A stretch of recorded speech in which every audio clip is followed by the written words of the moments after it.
Damos início ao nosso programa Católicos pelo Mundo, no nosso canal A Sombra do Redentor. A convidada do programa de hoje é brasileira, mora em Ohio, nos Estados Unidos, e se converteu há 2 anos. Ela nos contará um pouco sobre como foi a sua conversão. Seja bem-vinda, Anne, ao nosso programa. Olá, obrigada, Catalina. Gostaria de iniciar com a oração?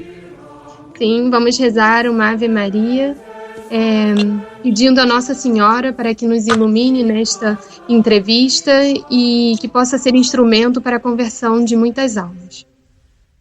Ave Maria, gratia plena, Dominus tecum, benedicta tu in mulieribus et benedictus fructus ventris tui, Iesus. Sancta Maria, Mater Dei, ora pro nobis peccatoribus, nunc et in hora mortis nostra. Amém. Muito bem, Anne. A gente gostaria que você contasse agora pra gente qual era a sua religião antes da sua conversão e como você a praticava. Então, Catalina, minha história começa aí no Brasil, como você falou. Eu sou especificamente do Rio de Janeiro, carioca, e minha mãe se converteu à Igreja dos Mórmons, né, na Igreja de Jesus Cristo do Santo dos Últimos Dias, como eles dizem, quando ela tinha 25 para 26 anos, e nós, né, no caso eu e minha irmã mais nova, crescemos dentro dessa doutrina, né, digamos. E eu me batizei aos 8 anos de idade, e quando eu fiz cerca de 12, 13 anos, eu recebi a minha recomendação do templo. E eu vou explicar um pouquinho como funciona, né? Quando você faz uma certa idade, você tem autorização para entrar no templo, e no templo é onde você faz o que eles chamam de o trabalho, né? No caso, você faz o trabalho de genealogia. Eles têm um grande, digamos, uma grande livraria, um grande acesso de nomes, e você vai ao templo e você coleta nomes de antepassados seus para criar essa árvore genealógica, né? Então, os Mormons, eles possuem uma grande quantidade de informação de muitas pessoas, de muitas famílias, de muitos antepassados, né? E a gente ia para o templo fazer esses trabalhos, né? Tem outros trabalhos mais específicos, que é quando você faz o batismo pelos mortos, né? Quando você entra na pia batismal e se batiza por outras pessoas que já não estão ali, né? Então, é assim que funciona. Né? A religião foi fundada por Joseph Smith, e ele foi um americano que teve, que diz ele, né, que teve uma visão em que ele via o pai e o filho, e nessa visão ele disse que muitas coisas seriam mostradas a ele. Foi assim que ele fundou essa religião, que é, digamos, no seu todo americana, né? Ela surgiu aqui em solo americano. Eles passaram até pelo estado de Ohio. A gente viveu bem próximo a um lugar muito conhecido dos Mormons, e é uma religião que vem predominando, né, nos dias de hoje. No Brasil, inclusive, existem já milhares de templos, se eu não me engano, 5 ou 6, ou provavelmente até mais, e né, uma religião que explica de uma forma, digamos, bem básica sobre a questão das virtudes e tudo. Então, eu fui praticante, né, dessa religião por basicamente toda a minha vida, até a minha conversão para a Igreja Católica. E então, quando eu tinha falando um pouco mais da religião que eu cresci, quando eu tinha cerca de 16 para 17, se eu não me engano, eu me mudei eu fui passar um tempo em Curitiba, que é um outro estado, né, a cidade de Curitiba, no Paraná. E lá eu continuei fazendo os trabalhos no templo. Eu ia às quarta-feiras, e às quarta-feiras a gente se encontrava com esse grupo de jovens e ia para o templo.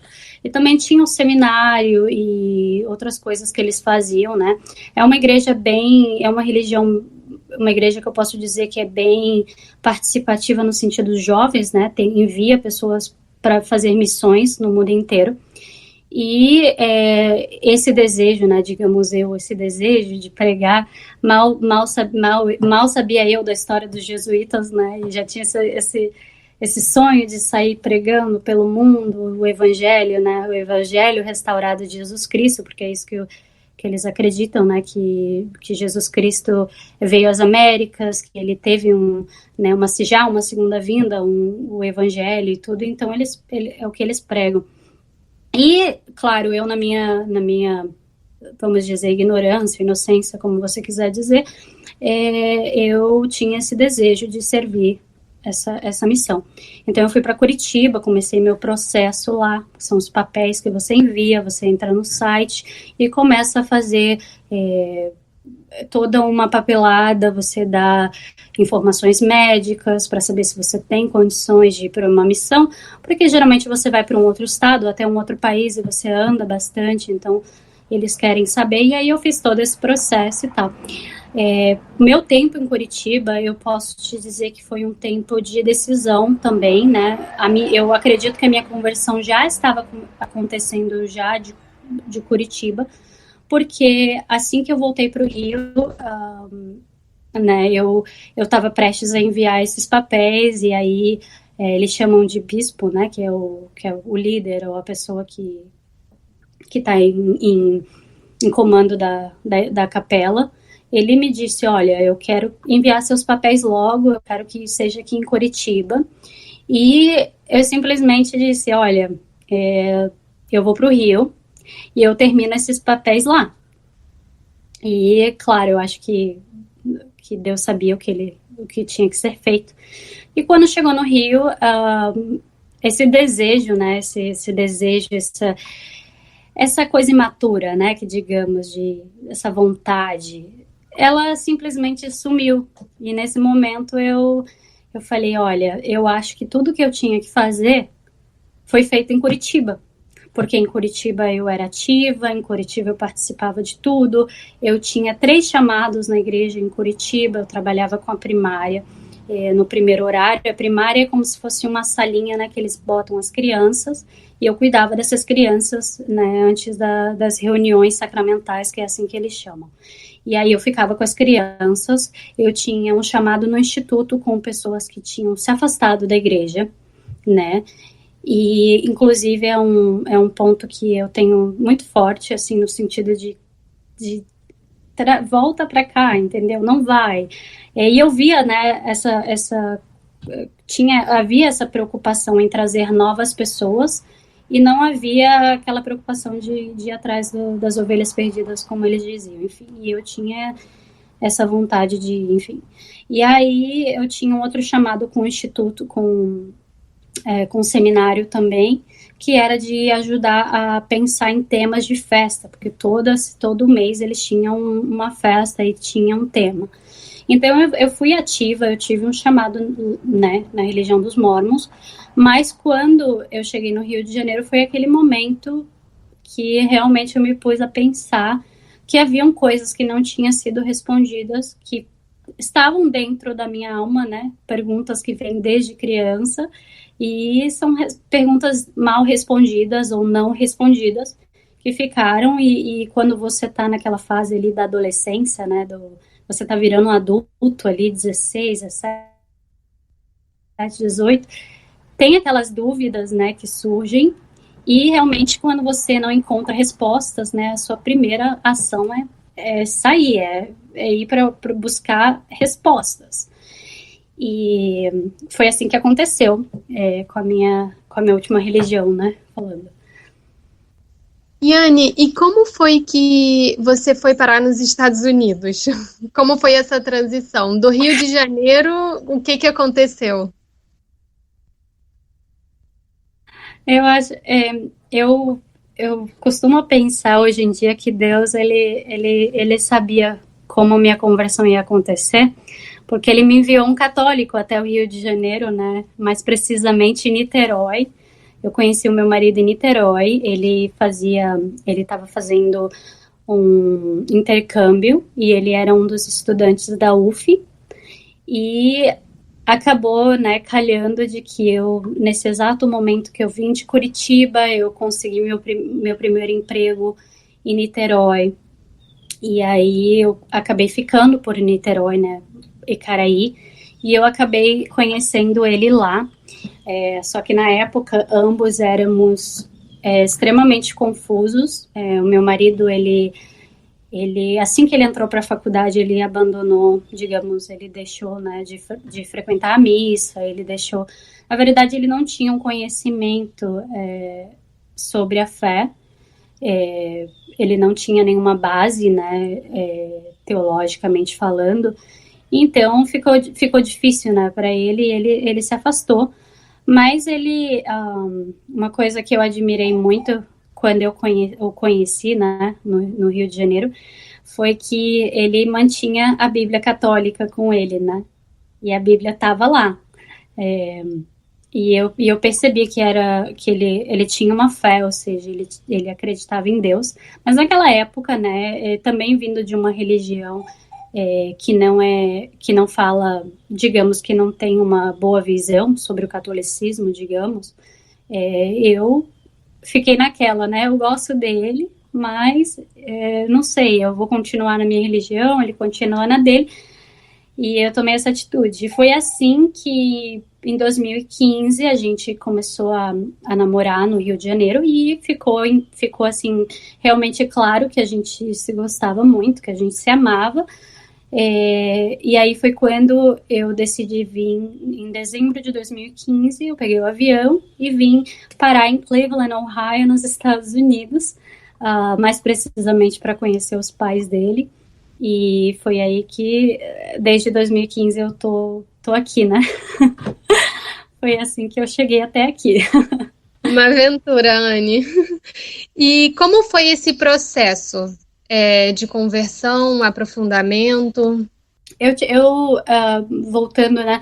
Eu acredito que meu processo de conversão, ele vem até antes mesmo de ter conhecido meu marido, porque a minha mãe, eu lembro que a minha mãe, eu acho que é uma coisa que muitos cariocas fazem, que quando eles estão com tempo vazio, né, quando eles não têm o que fazer, geralmente eles vão para uma igreja católica e ficam sentados lá, esperando o tempo passar.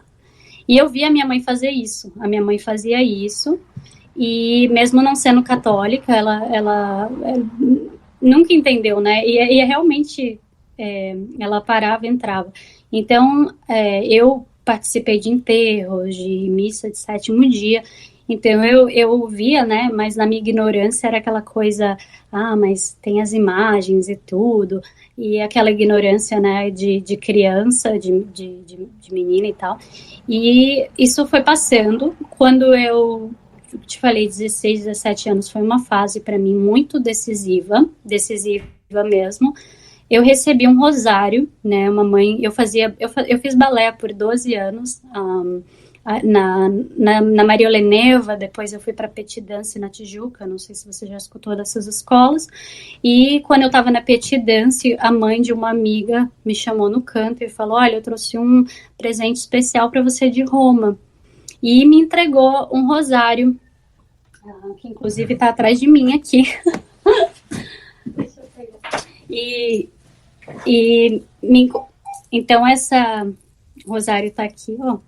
E inclusive essa mãe de uma amiga trouxe esse rosário de Roma e falou, olha, esse é um presente especial que eu tenho para você. Só que na época, né, como eu falei, eu não conhecia a fé, eu não fazia ideia do que o rosário era, mas eu gostava do cheiro de rosas. Eu gostava do cheiro. Exatamente, tinha um cheiro muito bom. E eu lembro que eu carregava comigo porque eu gostava do cheiro. Então, foi uma coisa que, assim, um presente que eu nunca falei assim, não me tem uso, eu vou jogar fora. Então, o que eu fiz? Eu peguei o rosário, né? Ele ficava guardado na caixinha. Inclusive, esse rosário foi abençoado pelo Papa Bento XVI.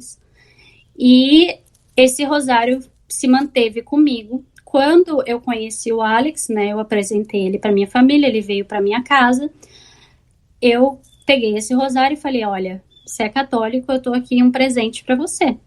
E eu dei esse rosário para ele. Ele ficou com o rosário, né? A minha avó, inclusive, deu um crucifixo para ele, que também é um crucifixo que a gente gosta. E falando disso, numa família não católica, tá? E aí a minha avó dá esse crucifixo para ele, eu dou o rosário. E ele vem para os Estados Unidos com esses presentes, né? E logo depois, quando eu chego aqui nos Estados Unidos, começa o meu processo de conversão, que levou cerca de... Eu digo que levou cerca de mais de 5 anos, porque quando eu cheguei aqui, eu tinha a necessidade de procurar os mormons, de ir à igreja e tudo, e eu fui, né, buscando, mas dentro de mim tinha aquele conflito. O que eu faço? O que eu faço? E aí, em 2016, ou seja, 2015, um ano se passou, 2016, a gente se casou numa igreja protestante, porque ambos tínhamos uma noção de que casar era importante, mas não fazíamos ideia do sacramento, da responsabilidade, não fazíamos ideia.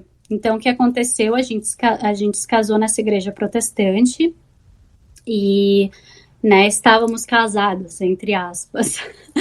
E desde então começaram-se os conflitos, né? Tínhamos visões totalmente diferentes. O Alex estava, apesar dele, eu sempre falo para ele que ele sempre carregava o rosário com ele, mas ele lia livros protestantes, ele tinha uma ideia protestante, ele queria, né? Ele estava, como eu posso dizer, se engajando na ideia protestante, né? Que basicamente tá dentro de casa, mas ter aquele pensamento, aquelas ideias, né? E até que o tempo foi passando, a gente realmente viveu momentos bem turbulentos na nossa relação, até porque tinha a questão dos pecados mortais, tinha a falta de desinteresse, era como se a nossa relação, eu posso colocar assim, um barco à deriva, né? Um barco que está no meio-mar e não sabe para onde vai. Ele pega uma tempestade, pega outra, mas não tem um destino final. E a nossa relação era assim. Então, é óbvio que não daria certo, né, no final. Mas Nossa Senhora tem esses caminhos dela, né? E aí esse processo, né, durou esse tempo todo. Quando foi em 2018, eu trabalhava, né, eu tinha uma vida normal e tal.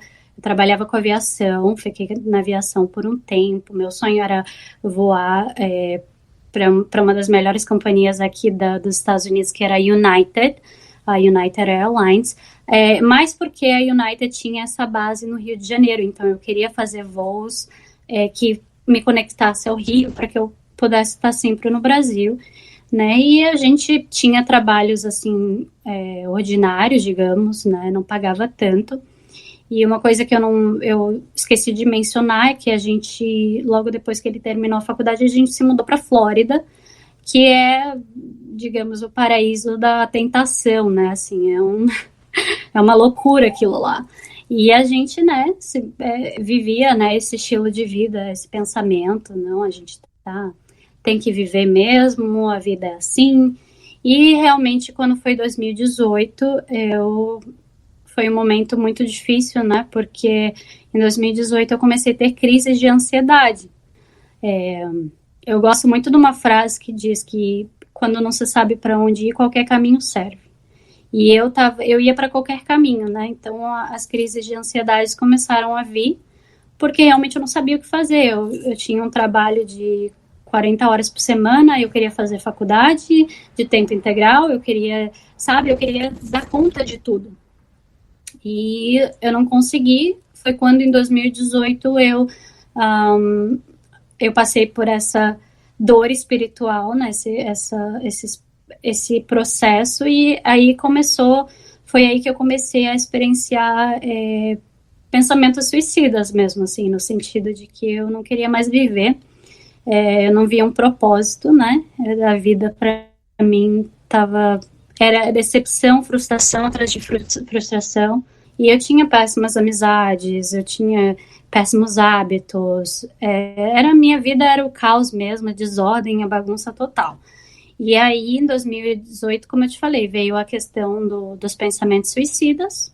Eu estava cada vez mais ansiosa, depressiva, eu não conseguia lidar com o meu temperamento, eu nem sabia o que era um temperamento. E eu, né, sanguínea, lidando ali com o meu temperamento e não sabendo o que estava acontecendo, com a cabeça no Brasil, com a cabeça em Marte, assim, tudo acontecendo ao mesmo tempo. Foi quando eu comecei a ter essas crises sérias mesmo, que eu começava a... Às vezes eu estava dirigindo e aí eu tinha que parar o carro, ou às vezes eu dirigia mais rápido. Vinha essa coisa que começou a se tornar um perigo, né, assim, para mim.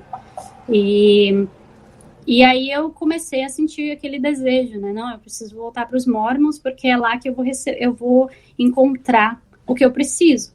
E eu fui, né, num domingo, e eu chorei, eu conversei, falei, olha, não, eu quero voltar e tudo. Mas dentro do meu coração, era como se dissesse, não é aí, filha, não tá aí, o lugar não é aí. O que você busca não tá aí.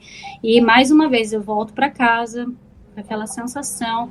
E o Alex, nesse tempo, né, ele começou a estudar. E ele, né, com a ideia protestante e tal, ele falou, olha, não concordo que você volte e tal. E ele tinha os motivos dele, né, porque é muito fácil a gente viver uma coisa só pela paixão, pela emoção. Mas tem toda uma filosofia por trás, tem toda uma história, tem todo...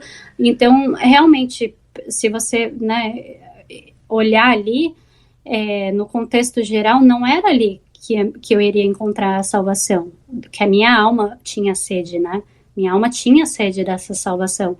E aí eu comecei a ter esses pensamentos suicidas e tudo, e ele começou a entrar na minha vida num sentido forte, me segurar e falar, não, fica aqui, fica calma, a gente vai resolver isso. Calma, se você quiser conversar, converse. Então ele foi aquela calmaria, né? Ele me segurava, ele abria a porta, conversava comigo. E foi então que eu sofri um acidente. Mais precisamente, eu fui quase atacada por um guaxinim, que é uma história meio engraçada, mas é uma história real. E nesse ataque, né, do guaxinim, eu caí, eu quebrei a perna direita. E foi quando eu quebrei a perna direita que, assim, eu nunca tinha realmente lidado com a dor. E foi nesse momento até que eu conheci Santo Inácio de Loyola, que ele diz que a dor e o tédio combinados é a pior coisa que pode acontecer para um homem, né? E era exatamente isso. Eu vivia no terceiro andar, não podia sair de casa, tinha alguém que me segurar para descer. Eu fiquei com muletas porque 6 semanas, se eu não me engano. Então, eu tive que usar muletas, eu não podia descer sozinha. Então, foi nesse momento da minha vida que eu me vi sozinha. Eu me vi sem trabalho, porque um mês depois eu fui mandada embora. A gente tinha essas altas... o nosso aluguel era alto, a gente tinha 2 carros, a gente vivia realmente uma vida que não era nossa, né? Que não dava para se sustentar, digamos. E aí, nisso, né, que o tempo foi passando, eu fui ficando cada vez mais sozinha, porque ele tinha que trabalhar, né, ele inclusive fez um trabalho muito bom mantendo as nossas dívidas até o final do contrato, e foi então que ali naquele momento da minha vida, eu percebi que eu não tinha ninguém, além do meu marido, e que eu literalmente estava sozinha. Meu relacionamento com minha família não era bom, meu relacionamento com a minha mãe não era bom, e eu só tinha ele ali por mim e uma amiga que sempre vinha para me fazer companhia. Essa amiga vinha, sentava comigo, a gente jogava, assistia filme, comia hambúrguer. Ela foi essa amiga para mim, mas fora ela não tinha ninguém ali. E aí os missionários começaram a vir na minha casa e começaram a tentar converter o Alex para a religião dos Mormons.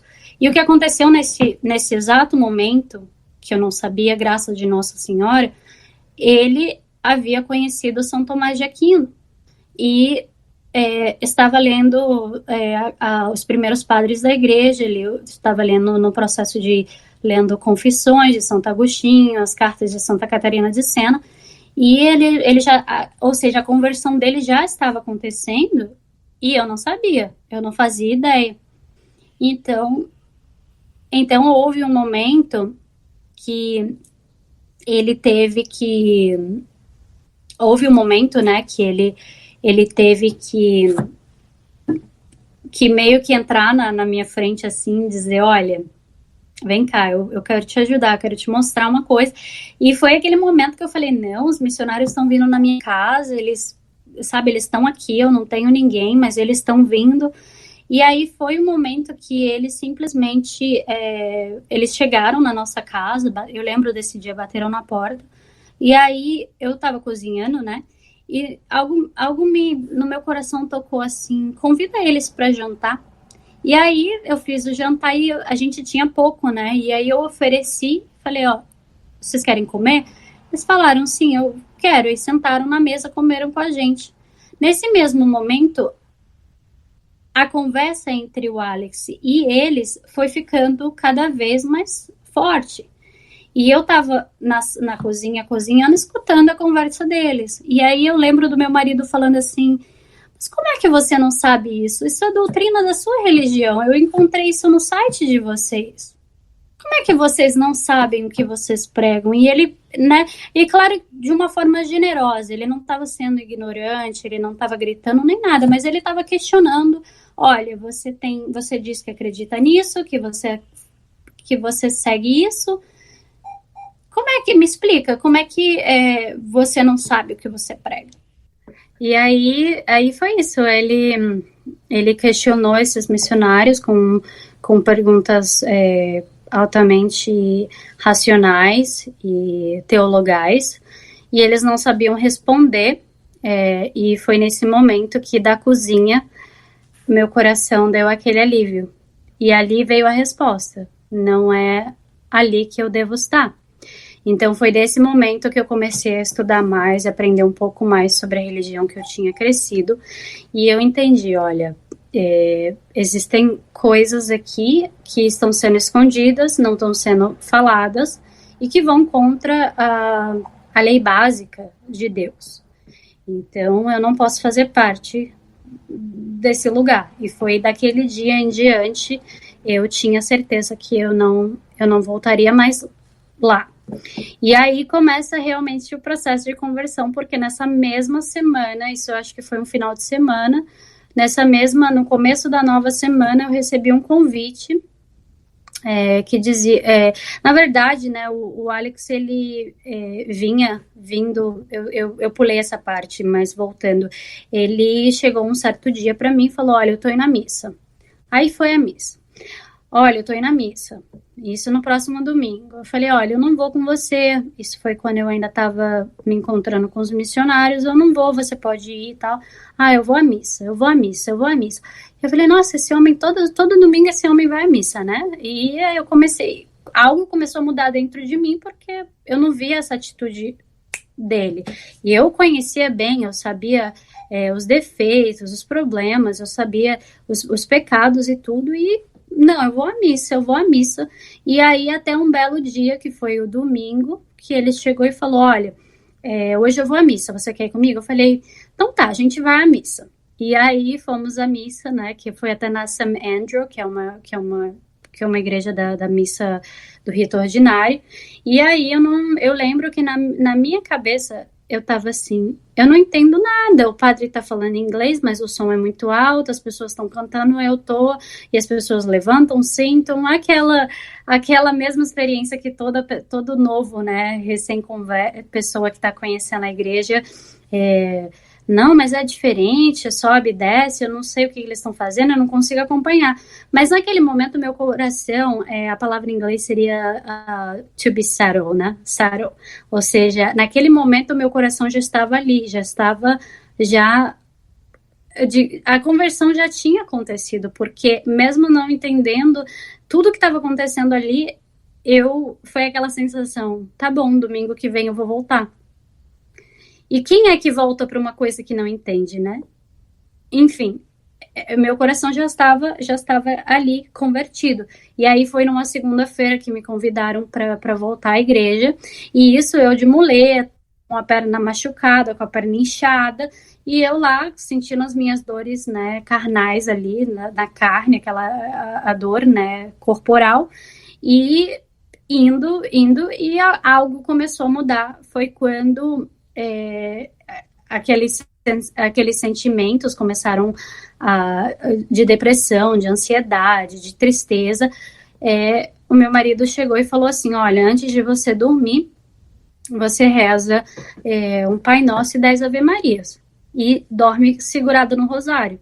E eu fazia toda noite. E eu lembro que um dia eu acordei e eu estava extremamente feliz. E eu falei assim: Nossa Senhora. Falei com Nossa Senhora, porque até então não conhecia Nossa Senhora. Eu falei: olha, se a senhora me dá uma vida nova, eu largo tudo. Eu vou largar meu trabalho, eu vou largar tudo que a senhora quiser que eu largo. Eu vou investir todo o nosso dinheiro numa casa e a gente vai ter uma família, e eu vou mudar, eu vou ser uma pessoa diferente. E eu fiz essa promessa para Nossa Senhora, eu estava sozinha, e eu lembro essa felicidade imensa, né, e eu sentindo dor, e com os remédios e tudo, mas aquela felicidade no coração. Falei, não, agora, a partir de agora eu vou voltar. Então eu continuei voltando, até que um santo dia o meu marido, né, na época namorado, chegou para mim e falou assim: olha, tenho que te contar uma coisa, eu acho que nosso casamento não é válido, eu fiz minha primeira confissão, a gente vai, eu gostaria que você me esperasse. Eu falei: como assim? Mas a gente já é casado, a gente se casou em 2016, o que você tá falando? Ele falou: não, a gente vai esperar até conversar com o padre. Eu falei: tá bom, então vamos conversar com o padre. Aí fomos, né, o padre Mateu, da Missa Nova. Ele falou assim: olha, por conta da religião dela, vocês não podem, a igreja não vai validar esse casamento, vocês terão que se casar de novo. Como assim, casar de novo? Eu sei que esse processo de espera foi 1 ano, a gente esperou, né, por 1 ano inteiro. E aí, a gente não tinha condições de viver em lugares separados, a gente não tinha como arcar com 2 apartamentos, inclusive vivendo na Flórida, que é um lugar muito alto para se viver. Então, querendo ou não, muitos meses antes, a minha impulsividade me levou a pegar um apartamento que tinha 2 quartos, que era o dobro do preço, mas serviu de alguma coisa, porque a gente vivia como irmão e irmã, né? Um num quarto, o outro no outro, e aquela espera, e sempre com a direção espiritual, ele sempre se confessando todo domingo, fazendo tudo certinho. E aí surgiu esse desejo de casar no Brasil. Vamos casar no Brasil. E a Imaculada Conceição foi a minha forma de devoção quando eu entrei, né, porque meu primeiro contato com Nossa Senhora veio através de Nossa Senhora de Lourdes, porque era a estátua que tinha na Saint Vincent, que era a igreja que eu frequentava, e tinha essa estátua de Nossa Senhora, e foi aí que eu comecei a criar uma devoção, levar flores, ficar sentada ali, e realmente eu via Nossa Senhora, mas eu não entendia Nossa Senhora. E eu já vou chegar à parte que eu realmente compreendi o que era Nossa Senhora. E foi então que eu comecei essa devoção. A gente começou a devoção à Imaculada Conceição. E, por incrível que pareça, todo feriado que sucedeu depois disso tinha a ver com a Imaculada Conceição, e foi então que eu enviei mensagem para uma vizinha minha, que é a Bia, e ela era católica, era a única coisa que eu lembro bem dela foi que ela era católica, né, e inclusive muito querida. Eu falei: olha, o que eu faço? Ela falou: tem o Padre Lucas, me passou o telefone dele, e falei: então tá, você vai para o Brasil, você se casa. E aí, voltando um pouquinho, eu, no dia 2 de agosto de 2019, eu me batizei na Igreja Católica. E aí veio o processo de espera até o casamento no Brasil. A gente se casou na Igreja da Basílica Imaculada Conceição. Inclusive, foi uma das igrejas mais lindas uma das mais lindas que eu já vi.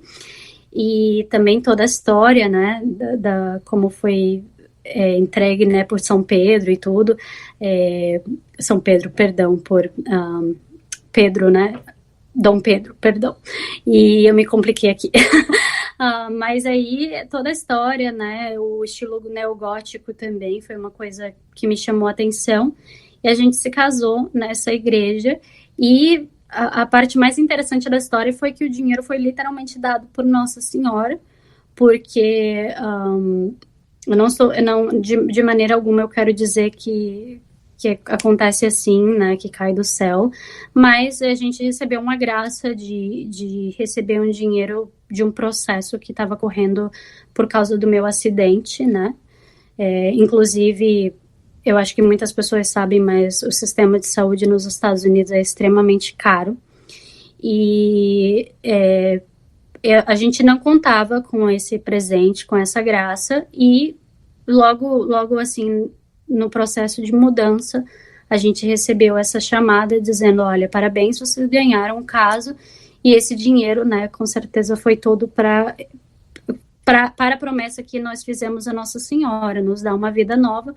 Esse dinheiro vai ser para construir uma família numerosa, se você quiser. E a gente ofereceu essa igreja como um presente à Nossa Senhora. Então, a gente não teve uma super festa, não teve madrinha, padrinho, porque a nossa devoção foi mesmo que esse seja o momento de Nossa Senhora, que esse seja um momento para Deus, porque a gente sabia das vaidades, né, que tem. O casamento é, de fato, um sacramento, e para quebrar essas vaidades, né, porque, claro, como toda mulher, eu imaginei madrinhas, uma dança no meio.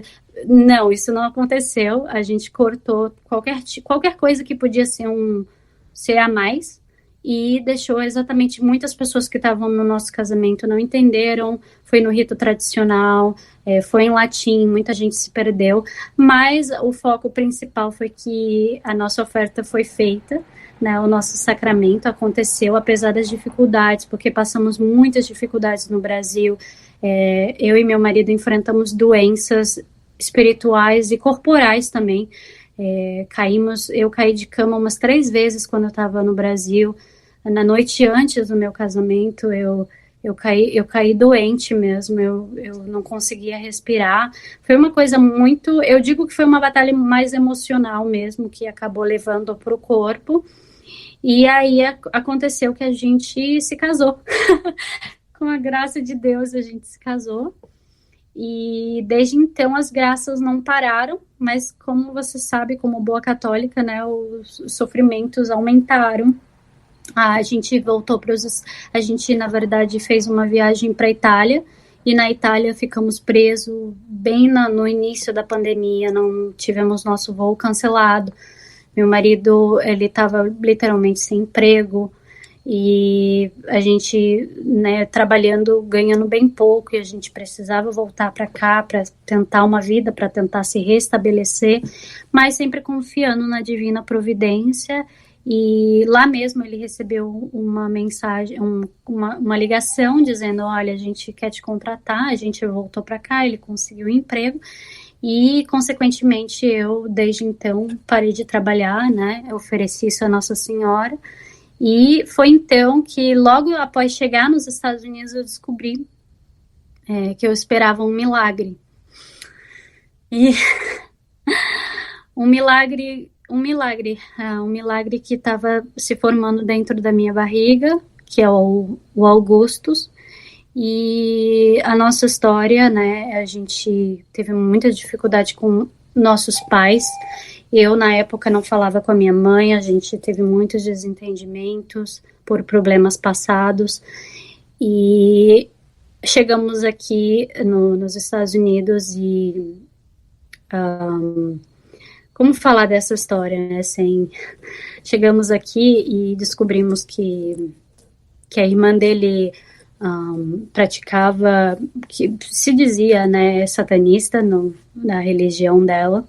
E isso criou uma grande contenda entre nós, os pais também, e isso criou um afastamento muito grande. Eu estava esperando Augustus, e as minhas 3, 4, 6 primeiras semanas foram de muito estresse, de muita dor de cabeça. A gente precisou ficar na casa dos pais dele, então a gente tinha que lidar com os ataques, ou até com vocês estão fazendo isso demais, por que vocês vão muito à missa, por que você se veste assim, e todas aquelas perguntas, né, e a gente ali aguentando, suportando, até que a gente conseguiu uma casa no meio do nada, que foi a 1 hora de distância deles, e foi onde eu consegui ter minha gestação. E aí foi um momento de preparação muito intenso. Eu queria ter o parto natural, eu comecei a estudar, comecei a me preparar para ter o bebê, né?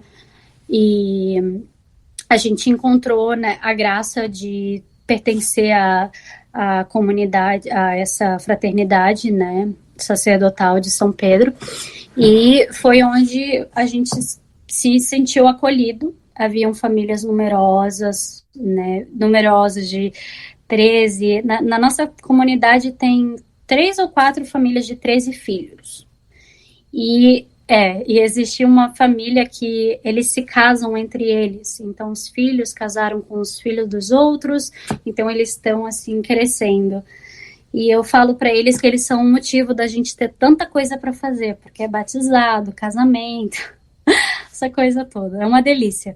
E aí a gente, tantas famílias numerosas, tantas mulheres jovens, né, mães de 4, 6 filhos, e para a gente foi uma inspiração. A gente precisava disso, a gente precisava de uma comunidade, porque fazia muito tempo, né, no Brasil a gente frequentava a Lampadosa, mas não era a nossa paróquia ali, né, não conhecíamos pessoas, então a gente passou um bom tempo sem ter amigos católicos, e claro que isso para uma pessoa que não entende a finalidade, a importância da Eucaristia e do sacramento e tudo, ela facilmente se afasta pelo simples fato de não ter ninguém para dar oi.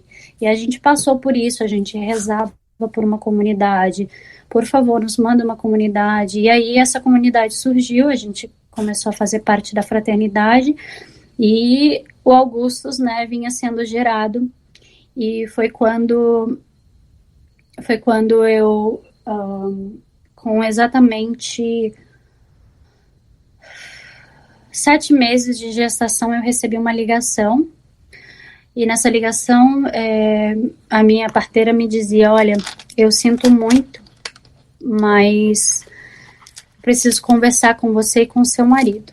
E aí eu já tinha ido, só para enfatizar, Catalina, eu tinha ido fazer a segunda ultrassom, que a primeira tinha dado erro, eles não sabiam o que era, mas me foi dito: Anne, não é nada demais, talvez é um erro de imagem, vem para fazer o segundo diagnóstico. E aí fizemos o segundo diagnóstico, e no segundo diagnóstico recebemos uma ligação na sexta-feira, dia 20 de novembro, se eu não me engano, de 2020, e ela falou o seguinte: Anne, Alex, eu sinto muito, mas eu não vou poder fazer o parto de vocês. O parto de vocês vai ter que ser no hospital, porque o seu filho foi diagnosticado com uma parte do cérebro faltando, que é o vermes, que é uma parte muito importante do conjunto, né, cerebral, e seu filho não vai sobreviver. E naquele momento veio a dor, a confusão, o que está acontecendo, e eu falei para ela assim: mas isso não está errado, você tem certeza do que você está falando, não tem chances dele sobreviver? Como assim? A gente não entendeu. E ela falou: olha, eu sinto muito, ele foi diagnosticado com uma síndrome chamada Dandy Walker, e ele tem um caso severo, a cabeça dele já está crescendo de tamanho abnormal, né, abnormal ou anormal, e o seu filho não vai sobreviver, e se sobreviver, ele provavelmente vai viver só por algumas horas ou talvez dias. Ele vai precisar de uma equipe médica, ele vai precisar de uma cirurgia para drenar o líquido do cérebro, e foi isso. Eu tô aqui para o que precisar, e no momento que ela desligou o telefone, foi duro, porque a gente chorava, mas foi naquele momento que eu vi minha fé ser testada. Eu falei, eu preciso acreditar em milagres. A gente precisa acreditar que nosso filho vai ser curado. E foi então que a gente começou a rezar, e para quem a gente reza, quem vai interceder por nós. E foi nesse momento que eu lembrei que quando eu estava no Brasil, uma mãe, a mãe da Bia, né, essa amiga minha, Bianca Vasconcelos, talvez você já tenha até escutado dela, mas essa mãe dessa minha amiga foi lá e falou, olha, Anne, aqui ó, eu fui no santuário de São Frei Galvão e eu trouxe essas pílulas para você. E quando ela me deu as pílulas de São Frei Galvão, eu não fazia ideia, né? Eu falei, para que eu vou precisar? Mas eu peguei, trouxe para os Estados Unidos comigo. Foi nesse momento que eu falei, olha, eu tenho isso. E procurando a casa, achei as 3 pílulas de São Antônio Frei Galvão e fizemos, né, a novena, fizemos as pílulas e começamos a rezar para São Gerardo, que é o São Gerardo de Magela. E, inclusive, né, conheci São Geraldo de Magela quando eu estava no Brasil também, porque a gente foi para Ouro Preto e lá um estranho, né, numa lojinha de coisas velhas, me deu o livro de orações dele. E foi aí que eu vinha rezando as orações de sofrimento. Eu lembro perfeitamente de fazer essa oração, que é a oração que dizia, Senhor, me ensine a sofrer por ti, que é a oração do sofrimento, que é quando ele enfatizava Santa Teresa d'Ávila, São Francisco de Assis, e falava, olha, como esses santos eles sofreram porque eles sabiam que tinham a graça eterna, a felicidade eterna. Então ele diz que se você soubesse quantos são mínimos seus sofrimentos comparados às alegrias do céu, você não reclamaria dos seus sofrimentos na terra. E foi naquele momento que aquela oração que eu vinha rezando já desde o Brasil, da Itália, ela estava fazendo sentido ali naquele momento, porque a gente... eu te digo, foram 4 semanas. Eu tinha 24 semanas de gestação quando eu recebi o diagnóstico, e logo depois foram semanas de que a gente não conseguia dormir, a gente não conseguia comer, a gente só fazia chorar e rezar. E eu acordava todas as noites, às 2 da manhã. E às 2 da manhã eu me ajoelhava no altar. E fazia as orações e pedia Senhor. E fazia as orações de São Geraldo de Magela, que dizia, Senhor, São Geraldo, né, você que é amigo tão íntimo, tão próximo de Jesus, leve a nossa petição e salve o nosso filho. Eu prometo que nosso filho for salvo, ele será um bom cristão. Mas se não for da vontade do bom Deus, e que o bom Deus tenha que levá-lo, nos ensine a suportar, nos ajude a suportar. Então, ao mesmo tempo que a gente rezava para que o nosso filho sobrevivesse, a gente rezava para que Deus levasse ele, se fosse da vontade dele. E foi nesse momento que eu entendi realmente sobre o sofrimento, sobre a aceitação do sofrimento, né? E a gente rezava, e todas essas orações, e sempre novenas, e rosários, 2 rosários, 3 rosários, o que dava.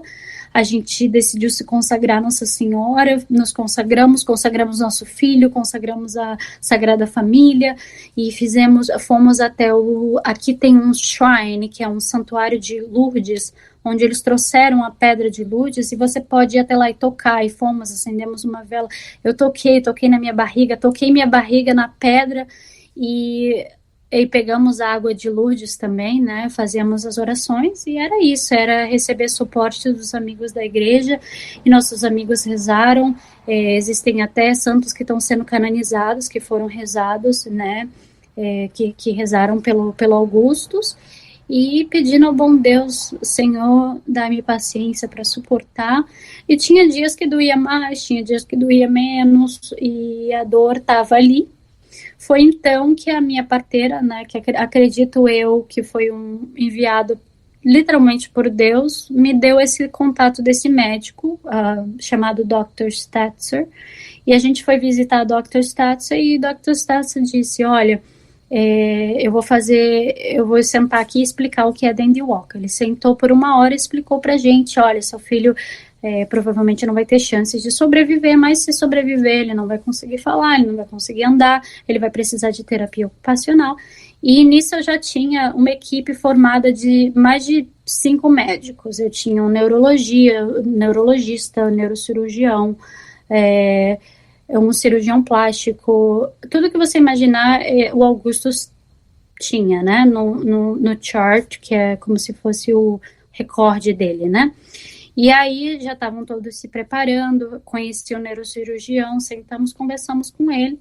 E aí foi nesse dia que logo depois a gente voltou para um outro diagnóstico, fizemos uma ultrassom com 28 semanas e a parte que faltava do cérebro foi encontrada. E estava lá, simplesmente na ultrassom essa parte que faltava se encontrava lá. E para nossa alegria, né, porque a partir de hoje a gente não se tornaria mãe de um filho morto, mas se tornaríamos pais de um filho deficiente.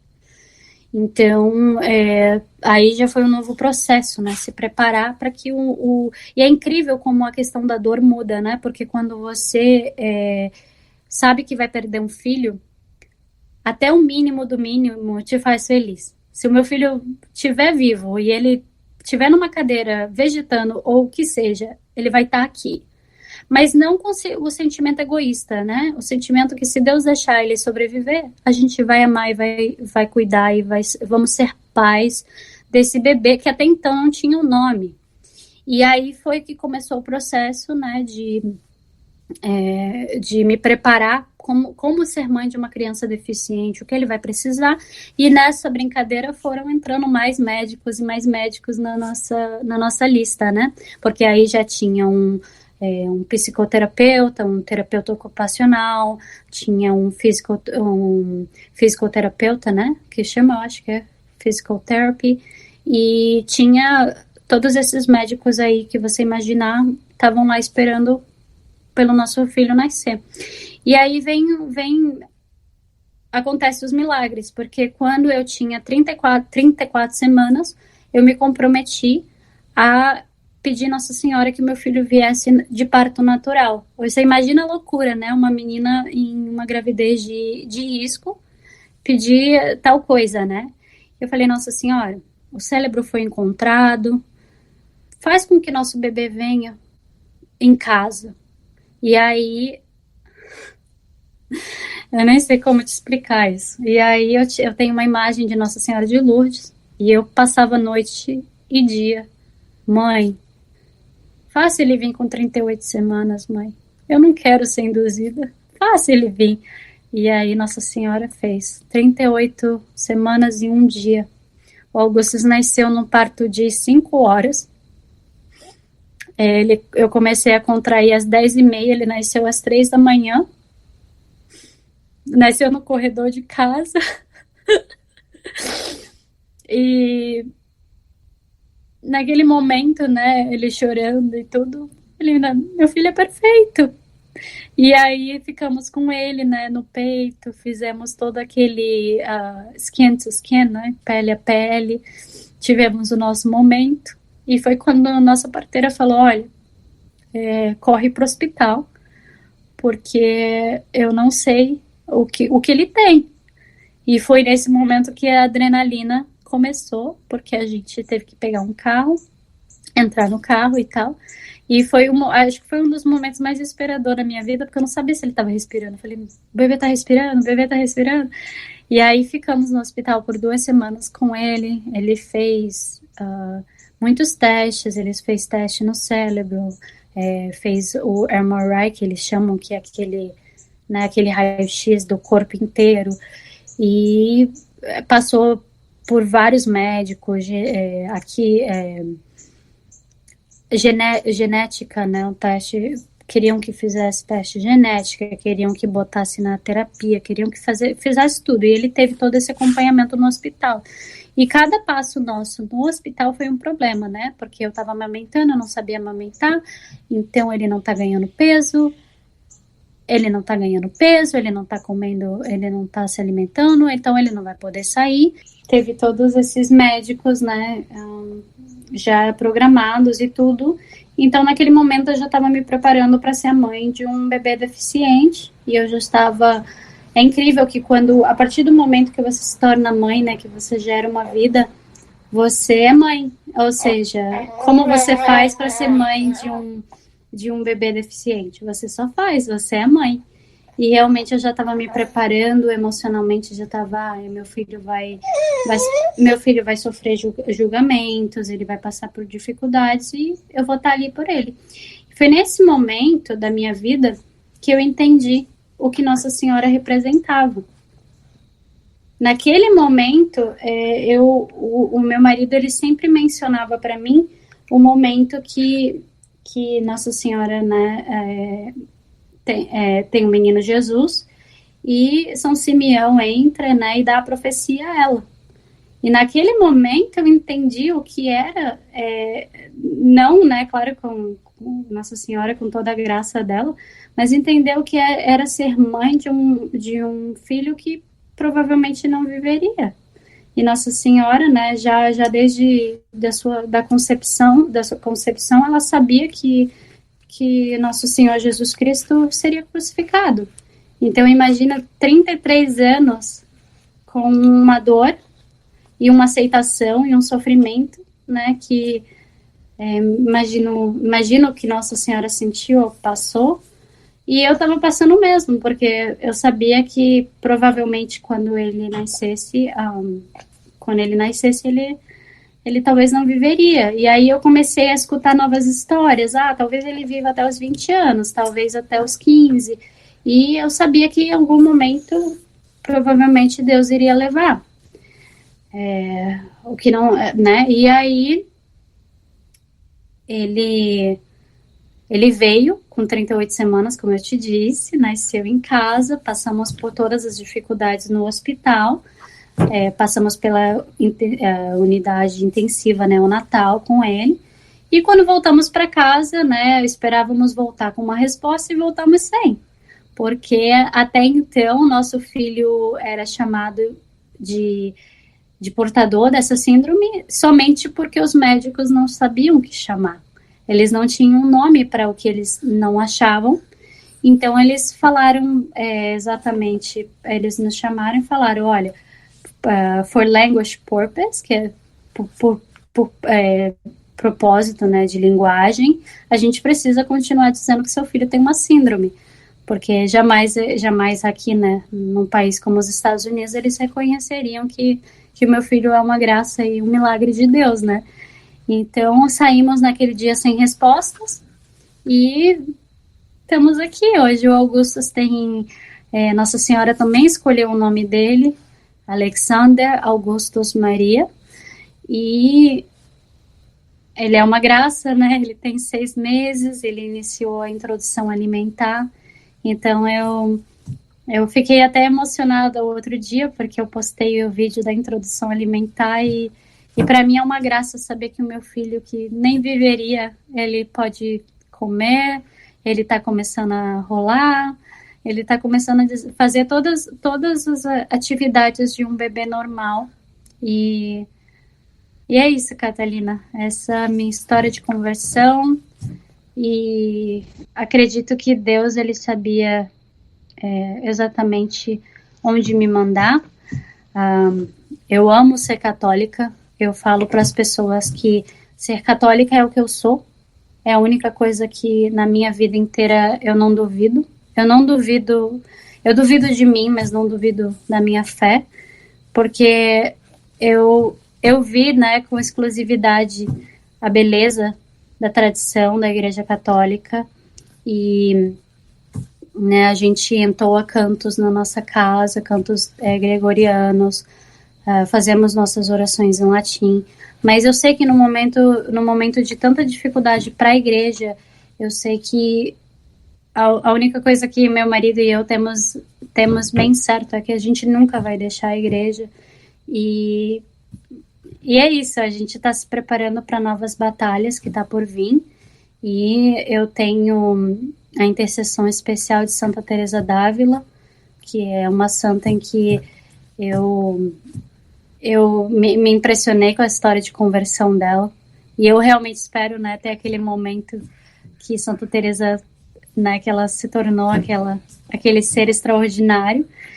E Santo Inácio de Loyola, Santo Geraldo de Margela, Santo Antônio Frei Galvão, né, e muitos outros santos que intercederam pelo meu filho e que nos ajudaram a ser essa família hoje que somos, né? Estamos ansiosos para que tenhamos mais filhos, mas no momento temos o Augustus e essa graça nos basta, né? E mais uma vez dizendo, eu não sei, não acredito que somos merecedores de nada do que eu te contei, é tudo graça de Deus, e Ele tem uns propósitos dele, e se Ele desejar que a história de Augusto seja conhecida, ela vai ser, mas eu espero que meu filho seja realmente um bom cristão, um bom pai, se for pai, e um bom padre, se for padre, ou se decidir ser um monge, que ele possa levar adiante essa graça e ser muito grato a Deus pela vida dele. E é isso. Anne, que impressionante como Nossa Senhora sempre esteve presente, sempre a chamando do rosário, quando aquela mãe lhe deu. Pena que nossos ouvintes não podem ver o Augustus, agora como eu estou vendo. Mas também, Anne, queria que você contasse, já vamos nos encaminhando um pouco para o final, mas gostaria muito que você contasse do apostolado que você tem nas redes sociais e também como as pessoas que estão nos ouvindo podem segui-la e acompanhar esse apostolado. Perfeito. Eu iniciei há pouco tempo, né? Me levou um tempo para realmente pensar se era isso que eu deveria fazer. Se chama Um Lar em Ordem, que é onde eu posto basicamente sobre a minha rotina, algumas dicas para mães de primeira viagem, como eu, né? E eu falo muito também da minha história de vida, minha história real. E pouco a pouco, né, quando o tempo me é permitido, eu tento criar um conteúdo, e se alguém tiver o interesse de nos seguir, se chama Um Lar em Ordem, e não tenho a esperança de que vá crescer, mas se crescer, que seja feita da vontade de Deus. E eu pretendo abençoar muitas mães, assim como eu, que uma vez tiveram no caos, na desordem, porque eu passei por isso, eu sei o que é você ter uma vida desordenada, tanto no sentido material como no sentido espiritual, e como ter feito os exercícios de Santo Inácio de Loyola, ter me colocado à prova com penitências diárias e com cada vez entendendo melhor meu temperamento, entendendo como trabalhar, como eu tenho me tornado mais próximo da minha finalidade, né, que é de amar a Deus e de servir a Ele. E eu espero poder trazer mais pessoas comigo. E, é claro, obrigada pela oportunidade, obrigada por me convidar. Obrigada, Anne, pelo seu belíssimo testemunho. Conte com nossas orações pelo Augustus e que seguiremos de perto o seu apostolado. Obrigada, querida. Uma boa noite.